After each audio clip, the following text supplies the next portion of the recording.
Hi friends, ரேடிகாசை சீரியலில் நாளைக்கு என்ன நடக்க போகுதுன்னு பார்க்கலாம். வாங்க வீடியோக்குள்ளே போகலாம். நம்ம சேனல் இன்னும் சப்ஸ்கிரைப் பண்ணாதவங்க சப்ஸ்கிரைப் பண்ணிக்கோங்க.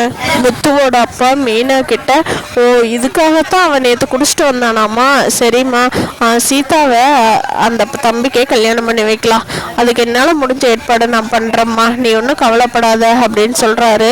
மீனாவுக்கு அதை கேட்டது சமாதானமாகுது. மீனாவோட வீட்டில் சீதா சாப்பிடாமையே இருக்கிறதுனால மயங்கி விழுந்துடுறாங்க. மயங்கி விழுந்த சீதாவை குடும்பத்தில் இருக்கிற எல்லாரும் கொண்டு வந்து ஹாஸ்பிட்டல் சேர்த்திருக்காங்க. முத்துவோட காரில் தான் கொண்டு வந்து சேர்த்திருக்காங்க. இன்னும் சீதா வந்து மயக்க நிலையிலேயே தான் இருக்காங்க. அதை கேள்விப்பட்ட அருணோட அம்மாவும் சீதாவை பார்க்க வர்றாங்க. அவங்கள பார்த்த உடனே முத்துவுக்கு பயங்கர கோபமாயிருது.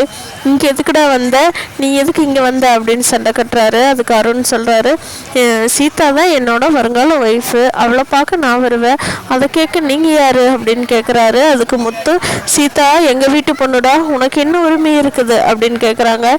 என்னதான் உங்கள் வீட்டு பொண்ணாக இருந்தாலும் நாளைக்கு கல்யாணம் பண்ணிக்கு எங்கள் வீட்டுக்கு தான் அந்த பொண்ணு வரப்போகுது, அதனால் எல்லா ரைட்ஸ் எனக்கு இருக்குது அப்படின்னு சொல்லி அருண் பேசுகிறாரு. ரெண்டு பேர்த்துக்கு அப்படியே வாக்குவாதம் அதிகமாயிருது. முத்து கை வைக்க போயிடுறாரு அருண் மேலே. முத்துவுக்கும் அருணுக்கும் நாளுக்கு நாள் சண்டை அதிகமாகிட்டே தான் போகுது. ரோஹிணி எதிர்பார்த்த மாதிரியே மனோஜ் வந்து ரோஹிணியை ஃபாலோ பண்ணிக்கிட்டே வர்றாரு. ஆனால் ரோஹிணி போகிற வீட்டை மட்டும் ஃபாலோ பண்ணாமல் கடையோடு நிறுத்திட்டாரு. இதை பார்த்த ரோஹிணி நேராக வித்யா வீட்டுக்கு போய் சூப்பராக கேக்கு கட் பண்ணி எல்லோரும் சாப்பிட்டுட்டு திருப்பி வீட்டுக்கு லேட் நைட் வர்றாங்க.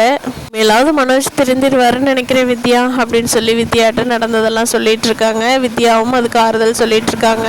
பார்க்கலாம் ஃப்ரெண்ட்ஸ், இனி வரப்போகிற எபிசோடில் என்ன நடக்க போகுதுன்னு. இந்த வீடியோ பிடிச்சிருந்தா லைக் பண்ணிக்கோங்க. தேங்க்யூ.